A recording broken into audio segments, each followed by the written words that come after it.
salurkan ke mereka mungkin.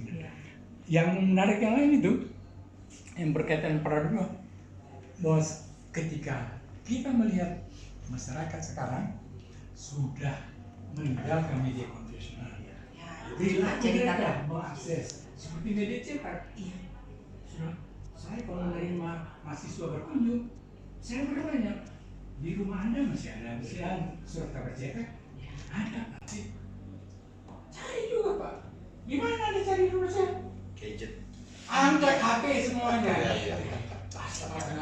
Gimana dapat itu? Ada di situ lah.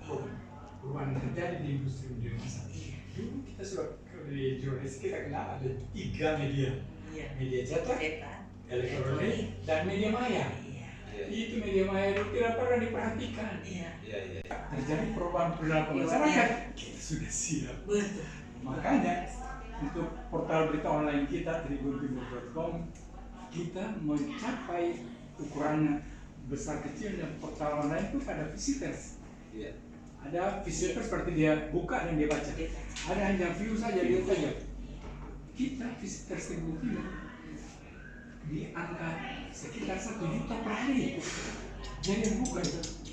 Mana kita kan mencapai angka di atas 4 juta. Pak, wajah saya nggak potong. Kalau nanti pimpinan tinggi partai kami ini muncul prediksi saya di atas 2 juta. Prediksi saya. PKS medsos. Karena dia mengerti bahwa masyarakat Keinginan publik yang dipahami. bahwa masyarakat kalau ikut berita online, dia tidak lagi perubahan yang panjang. Dan kita ngerti, walaupun mereka tidak panjang, tapi kalau ada rangkaian peristiwa, running newsnya 5 dari satu peristiwa 6 berita, cuma penyajiannya tidak bisa sekaligus.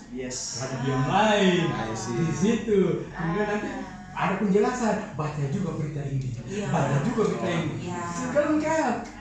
Kalau dicetak itu bisa masuk dalam Satu berita. aja. Tapi di online nggak bisa. Coba kita sajikan satu kap panjang begitu. Lagi libur. Dan itu. Makanya itu. Ketika kita melihat program itu, Asal siap angkat teleponnya Arya. Pernah saya jaga Karena lagi lapar kan. Aduh. Saya nggak sibuk-sibuk saya jam dirimu. Oh iya. itu dilakukan.